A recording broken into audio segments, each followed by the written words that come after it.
Olá, meus queridos e queridas, amados e amadas do Senhor. Então vamos a mais um tema baseado na Palavra de Deus. Hoje nós vamos falar sobre os do caminho. Vamos fazer uma oração?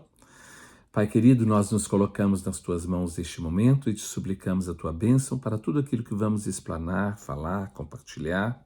Que Teu Espírito Santo possa nos dar graça, sabedoria, para não somente compartilhar, mas para também entender e aplicar na nossa vida aquilo que estamos aprendendo através da Tua Palavra. Nós oramos e clamamos em nome de Jesus. Amém. Amém, meus queridos. Hoje eu quero compartilhar com vocês uma palavra sobre os do caminho. Nós vamos entender o que significa os do caminho e por que os do caminho. Não é mesmo? É muito importante nós tentarmos abrir o nosso coração, a nossa mente, o nosso entendimento, o nosso espírito, a nossa alma, para que possamos entender aquilo que o Senhor quer falar conosco, para termos o entendimento certo da Tua Palavra e não ficarmos no nosso achismo, naquilo que eu penso, naquilo que eu acredito que conheço, mas às vezes não sabemos de verdade.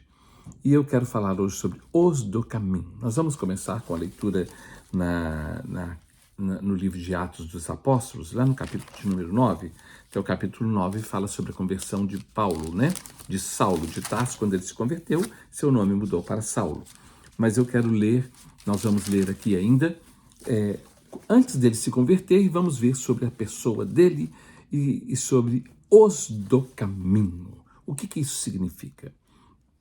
Então, Atos dos Apóstolos, capítulo 9, versículos 1 e 2, fala assim: Saulo, respirando ainda ameaças e morte contra os discípulos do Senhor, dirigiu-se ao sumo sacerdote e lhe pediu cartas para as sinagogas de Damasco, a fim de que, acaso achasse alguns que eram do caminho, assim homens como mulheres, os levasse presos para Jerusalém. Então, ele estava perseguindo os discípulos de Jesus, que eram conhecidos e chamados como os do caminho.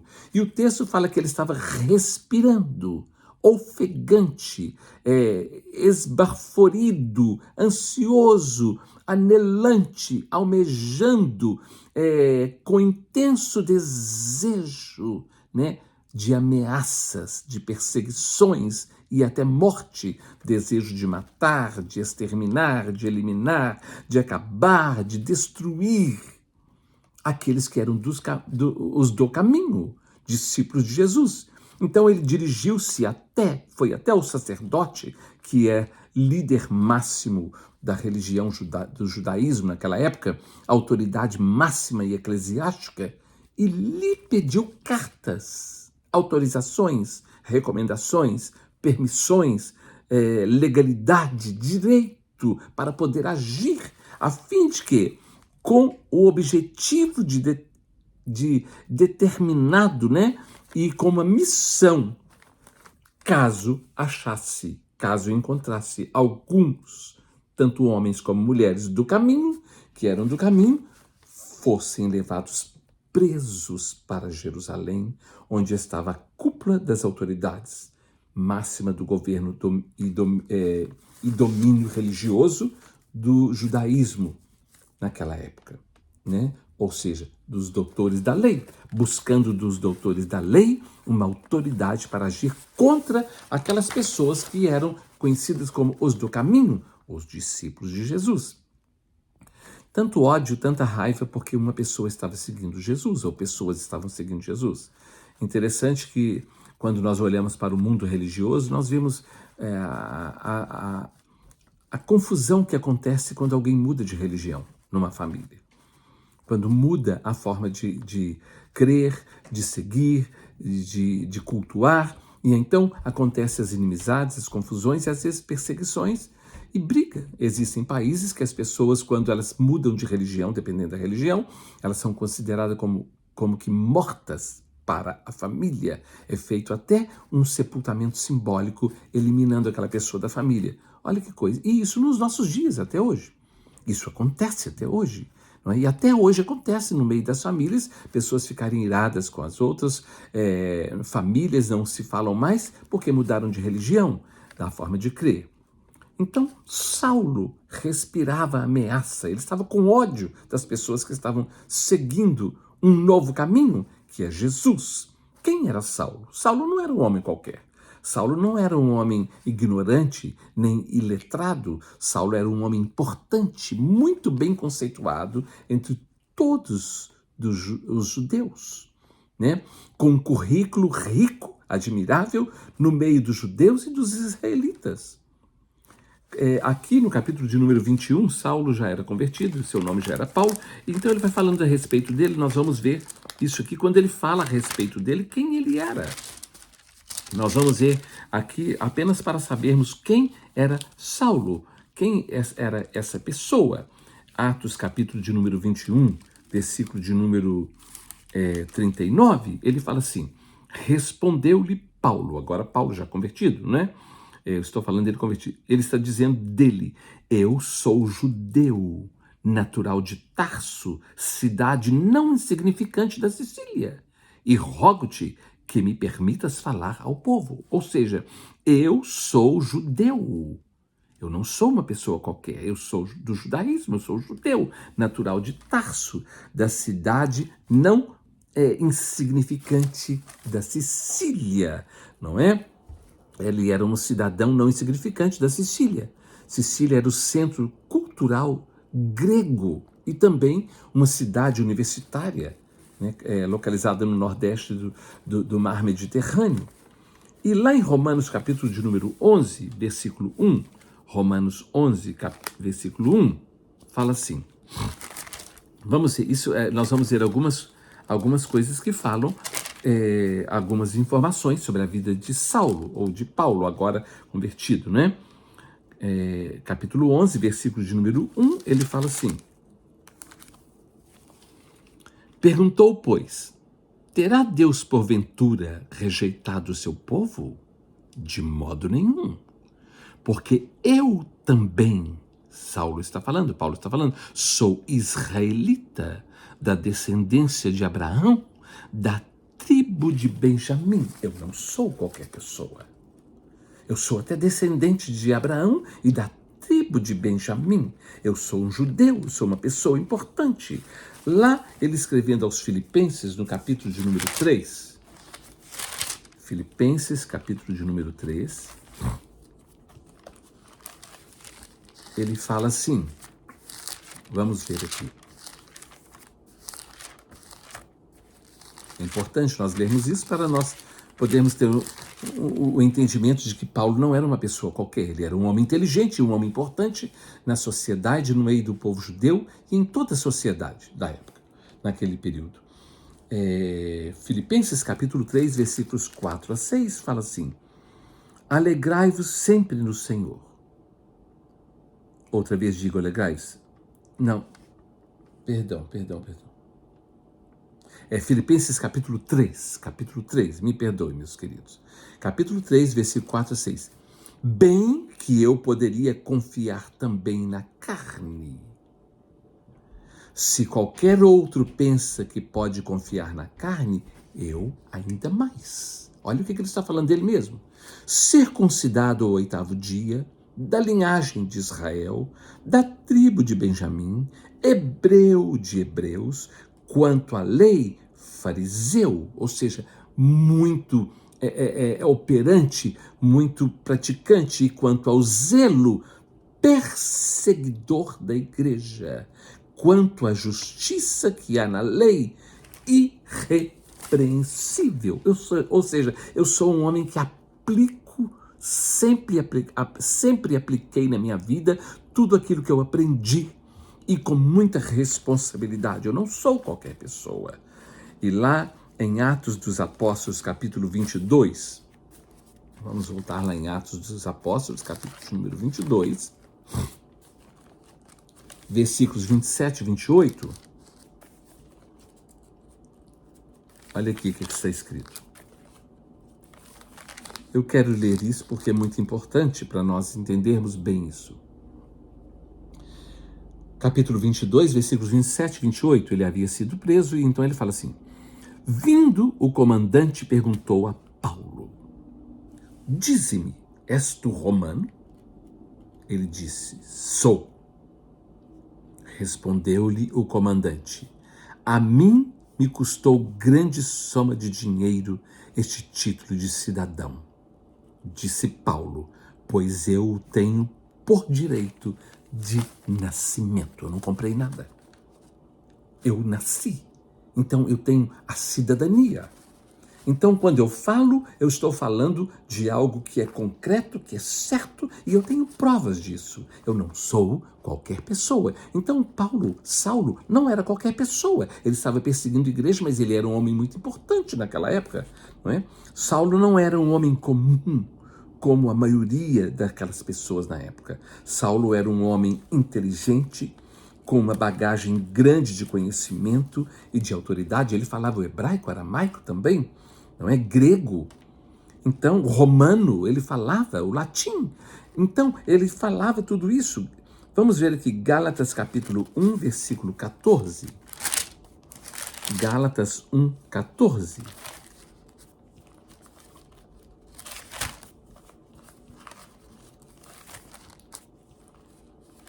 Eu estou lendo tudo isso para que nós possamos ver que quem estava perseguindo a igreja não era uma pessoa qualquer, era um homem muito importante e de muito conhecimento e de muito entendimento. Então, Gálatas, capítulo 1, versículo 14, fala assim: E na minha nação, quanto ao judaísmo, avantajava-me a muitos da minha idade, sendo extremamente zeloso das tradições de meus pais. Então ele seguia a tradição ou as tradições de seus pais. Ele era um homem avantajado na frente daquele da sua idade, não é? Da sua idade, e extremamente zeloso quanto à tradição de seus pais. Então ele não era uma pessoa qualquer. E Atos capítulo de número 22,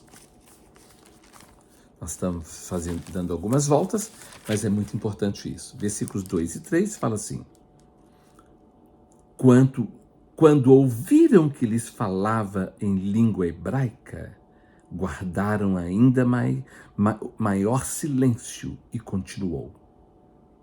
Eu sou judeu, nasci em Tarso da Sicília, mas criei-me nessa cidade e aqui fui instruído aos pés de Gamaliel, segundo a exatidão da lei de nossos antepassados, sendo zeloso para com Deus, assim como todos vós o sois no dia de hoje.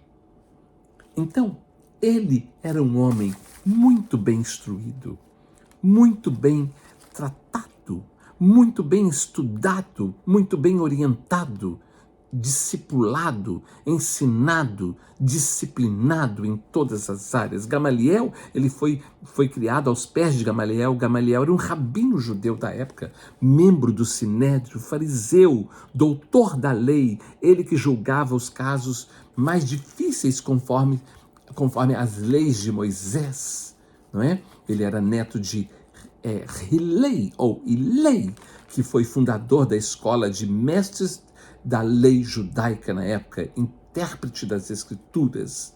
Saulo deu continuidade ao seu trabalho por causa da seriedade com que ele levava todo esse ensino do judaísmo e da lei de Moisés e de toda a tradição judaica.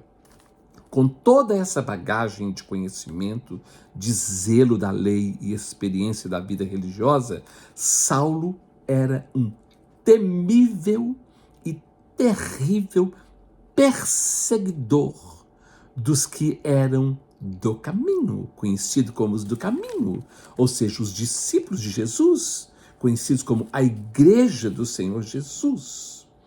Então aqui em Atos capítulo 22, versículos 4 e 5, fala assim: persegui este caminho até a morte.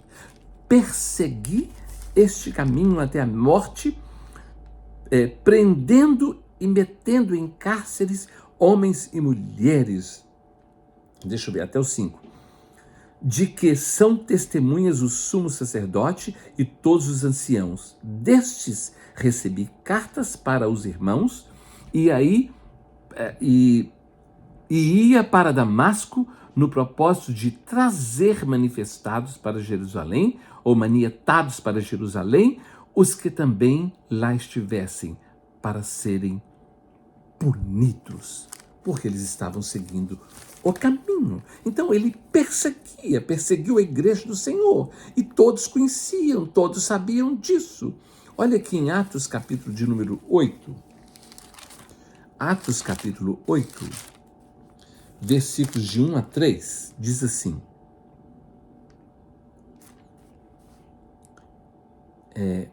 naquele dia levantou-se grande perseguição contra a igreja em Jerusalém, e todos, exceto os apóstolos, foram dispersos pelas regiões da Judéia e Samaria. Alguns homens piedosos sepultaram Estevão e fizeram grande pranto sobre ele. Ele havia mandado prender Estevão. Tanto que aqui no versículo de número 60, a última parte do versículo, fala assim: e Saulo consentia na morte de Estevão, na sua morte. Versículo 58 fala: e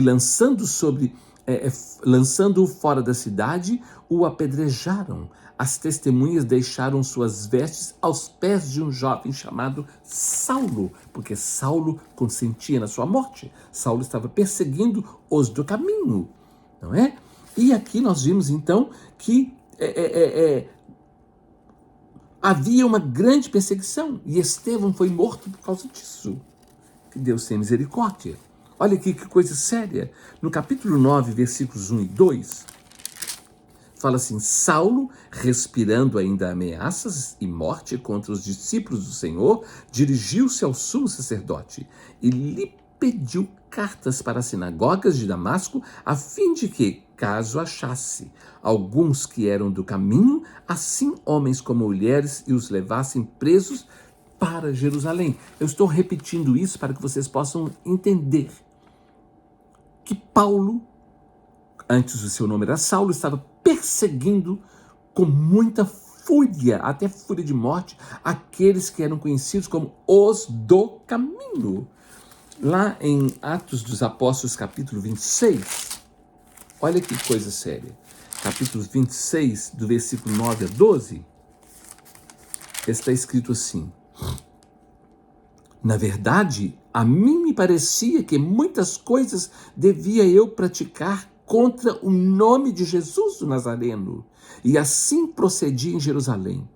Havendo eu recebido autorização dos principais sacerdotes, encerrei muitos dos santos nas prisões, e contra esses dava o meu voto quando os matavam.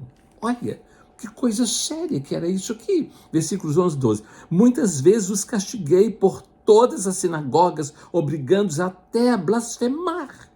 E demasiadamente enfurecido contra eles, mesmo por cidades estranhas, os perseguia. Com esses intuitos, parti para Damasco, levando a autorização dos principais sacerdotes e por eles comissionado.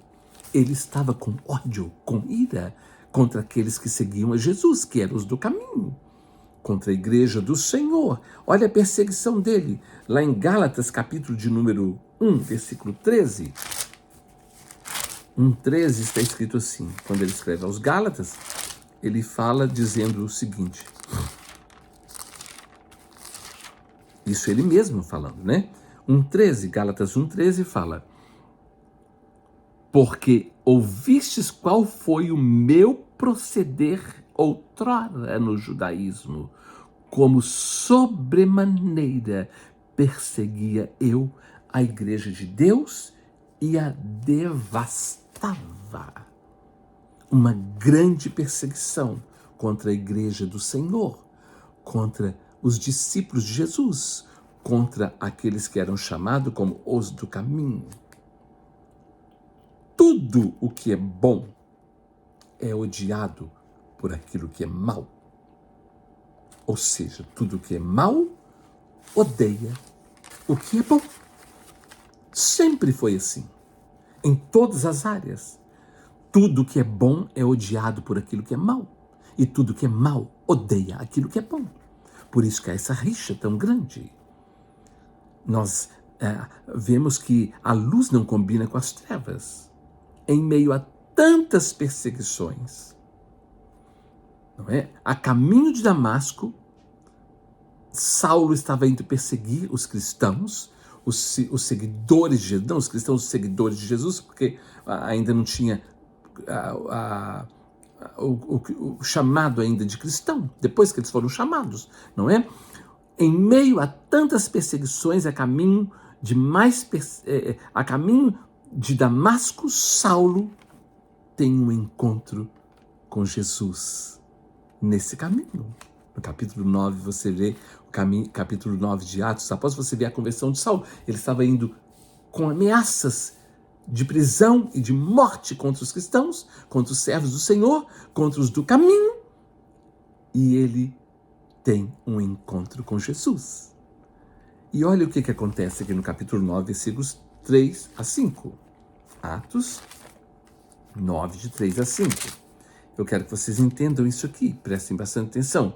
Seguindo ele estrada fora, ao aproximar-se de Damasco, subitamente uma luz do céu brilhou ao seu redor, e caindo por terra, ouviu uma voz que lhe dizia: Saulo, Saulo, por que me persegues? Ele respondeu: Quem és tu, Senhor? E a resposta foi: Eu sou Jesus, a quem tu persegues. Você está perseguindo os do caminho. E eu sou Jesus, a quem você persegue. Eu sou o caminho. Sou eu. Você está perseguindo a mim. Você está perseguindo os do caminho, mas você está perseguindo a mim. Porque eu sou o caminho. Eu sou o caminho. Eu sou quem você está perseguindo, não é?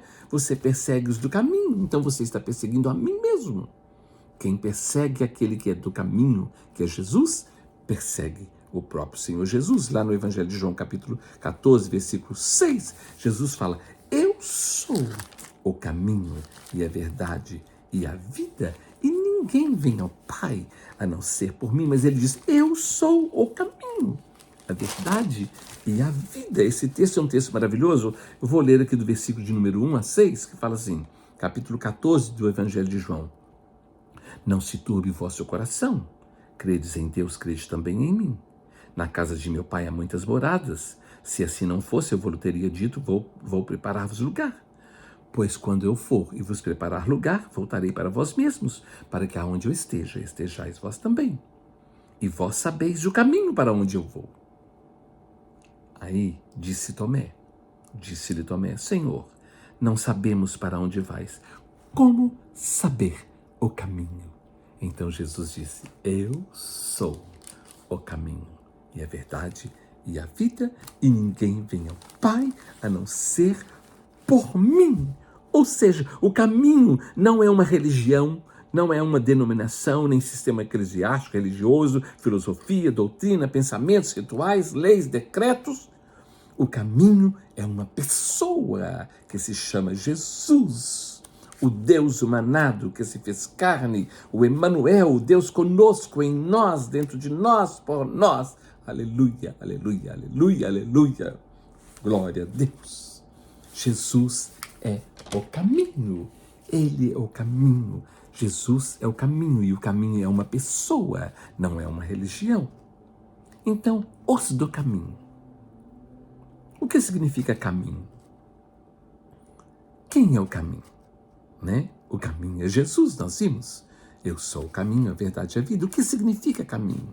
Caminho é percurso, é via, é trajeto, é rumo, é direção, é vereda, é sentido, é orientação. E o caminho é Jesus, Jesus Cristo. O caminho é uma pessoa, é Cristo. O caminho não é, preste atenção nisso, o caminho não é o cristianismo. O caminho é Cristo, o ungido de Deus. O caminho não é o cristianismo. E é isso que eu quero que nós entendamos. O caminho é Cristo. Cristianismo é uma religião. um sistema eclesiástico religioso criado, inventado pelos homens, baseado em Cristo, mas inventado pelos homens, totalmente misturado, mesclado, agrupado, arranjado, organizado, montado, formado pelos homens, misturando sincretismo com tantas outras religiões, com tantas outras coisas, tantos outros rituais, não é mesmo? Com o interesse de apenas satisfazer o interesse e o capricho das pessoas, dos seres humanos, para agradar e afagar o ego, atrair a vontade própria de cada pessoa, a vaidade, o achismo, a interpretação individual. Será que nós estamos entendendo isso? O cristianismo, não é? Ele foi criado a partir de Constantino, mas misturando sincretismo religioso, misturando tantas outras coisas, para que pudesse agradar as pessoas e as pessoas ficassem bem com a religião. Seguir Jesus é seguir o caminho, não uma religião, não uma denominação, nenhuma filosofia. Mas seguir Jesus é seguir uma pessoa, porque ele é o caminho. No Evangelho de João, capítulo 8, versículo 12, Jesus fala assim: eu sou a luz do mundo. Eu sou a luz do mundo. Quem me segue, quem segue a mim, não andará nas trevas, não estará em trevas. Quem segue o caminho que é Jesus, não anda em trevas. Não anda em contendas, não anda em discórdias, em confusão, inimizades, intrigas, divisão, partidarismo. Não está sem paz, nem sem paciência, nem sem amor, sem perdão, sem misericórdia, sem conserto, sem cooperar, sem participar. Quem anda no caminho que é Jesus, confia, crê, acredita, persevera, suporta, cresce, melhora. Agora, quem segue apenas religião, denominação, até o cristianismo como religião, tem uma dificuldade para lidar com tudo isso que eu acabei de falar. Até mesmo consigo mesmo. Vocês estão entendendo? Até mesmo consigo mesmo. As pessoas, elas não conseguem entender nem a si mesmas. Então, o caminho não é cristianismo. O caminho é Cristo. O caminho é uma pessoa que é Jesus. Não é religião, não é sistema eclesiástico, não é nenhuma denominação, ainda que seja conhecida como cristã ou judaica cristã. Não, o caminho é Jesus, é uma pessoa. O escritor aos Hebreus, no capítulo de número 10, Hebreus capítulo 10, versículos de número 19 a 23, fala assim, olha, Hebreus 10, de 19 a 23, fala assim, preste atenção nisso aqui. Tendo, pois, irmãos, intrepidez para entrar no Santo dos Santos, na presença direta de Deus, do Senhor, do Altíssimo, pelo sangue de Jesus. Versículo 20, pelo novo e vivo caminho que ele nos consagrou pelo véu, isto é, pela sua carne. E tendo grande sacerdote sobre a casa de Deus, aproximemo-nos com sincero coração, em plena certeza de fé, tendo o coração purificado de má consciência e lavado o corpo com água pura. Guardemos firme a confissão da esperança, sem vacilar, pois quem fez a promessa é fiel. Isso, versículo 20, pelo novo e vivo caminho, que é Jesus, pelo novo e vivo caminho, nós entramos no Santo dos Santos, na presença de Deus, diretamente na presença de Deus, pelo novo e vivo caminho que é o Verbo que se fez carne, o Verbo vivo que é Jesus, não religião, nem denominação, doutrina, filosofia, mas Jesus, o caminho. O caminho é uma pessoa, é Jesus. Jesus fala a respeito dos fariseus, quando ele fala sobre essa questão da religiosidade, no capítulo 15 de Mateus, Mateus capítulo 15, olha o que Jesus fala. Mateus 15, versículos 7 a 9, está escrito assim, Jesus falando com os fariseus, escribas e fariseus, este povo, hipócritas, bem profetizou Isaías a vosso respeito, dizendo, este povo honra-me com os lábios, mas o seu coração está longe de mim, e em vão me adoram, ensinando doutrinas que são preceitos de homens.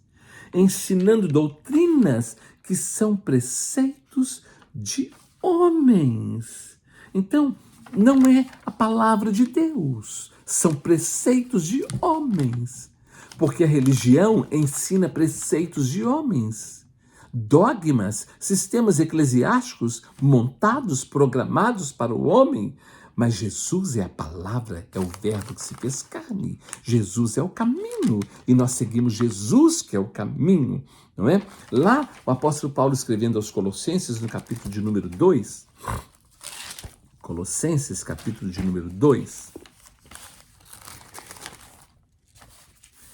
versículos de número 6 a 9,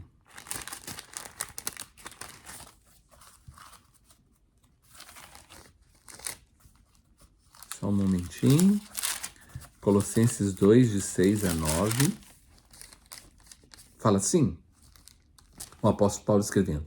Ora, como recebestes Cristo Jesus, o Senhor, assim andai nele. Nele, não é em religião, porque ele é o caminho. Assim andai nele, radicados e edificados e confirmados na fé, tal como fossem instruídos, crescendo em ações de graça. Então, nele, é em Jesus, não é em cristianismo, é em Cristo, não é em religião, em doutrinas, em denominações, mas em Cristo. Versículo 8, cuidado que ninguém vos venha enredar com a sua filosofia e vãs sutilezas, conforme a tradição dos homens, conforme os rudimentos do mundo e não segundo Cristo. Porque nele habita corporalmente toda a plenitude da divindade. É nele, é em Jesus, e não em doutrinas de homens, não em doutrinas eclesiásticas, religiosas de homens, mas nele que nós estamos firmados, não é? Ninguém vos enrede, ninguém venha confundir vocês com filosofias, sutilezas, com rudimentos do mundo, segundo os homens. Por isso que o apóstolo Paulo, escrevendo aos Romanos, capítulo 12, ele fala nos versículos 1 e 2, rogo-vos, pois, irmãos, pelas misericórdias de Deus, que apresentais os vossos corpos por sacrifício vivo, santo e agradável a Deus, que é o vosso culto racional. E não vos conformeis com este século, mas transformai-vos pela renovação do vosso entendimento, para que saibais qual seja a boa, perfeita e agradável vontade de Deus. Vamos mudar o nosso entendimento. Não vamos nos conformar com este século, mas vamos estar com o nosso entendimento transformado para saber qual é a boa, perfeita e agradável vontade de Deus. Vamos voltar lá em Hebreus capítulo 10, agora do versículo 23 ao 25, fala assim. Guardemos firme a confissão da esperança, sem vacilar, pois quem fez a promessa é fiel. Consideremo-nos também uns aos outros, para nos estimularmos ao amor e às boas obras. Não deixemos de congregar-nos, como é costume de alguns. Antes façamos admoestações, e tanto mais quando vedes que o dia se aproxima. Então, vamos estar juntos, animando uns aos outros, exortando uns aos outros em amor. ajudando, abençoando uns aos outros, crescendo juntos. E não deixemos de congregar, não é? De estar em comunhão, para estarmos em crescimento, em edificação. A igreja somos nós. O templo somos nós. Mas existe um lugar onde nós, como igreja, como corpo de Cristo, nos congregamos para edificarmos uns aos outros, para termos comunhão uns com os outros e juntos com o Senhor. Nós não somos da religião. Nós não somos do cristianismo. Nós somos de Cristo e nós somos do caminho. Nós não seguimos cristianismo, nós seguimos Cristo.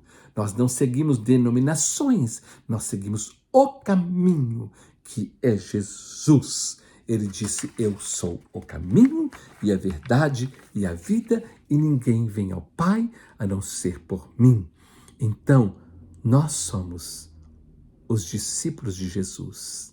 E como os discípulos de Jesus, nós somos os do caminho, que é Jesus, que não é religião, que não é denominação, que não é filosofia, que não é doutrina, que não é dogma, mas que é uma pessoa. Essa pessoa é o Emanuel, o Verbo que se fez carne e habitou entre nós, está em nós e trabalha por nós, e em nós e através de nós, que é Jesus.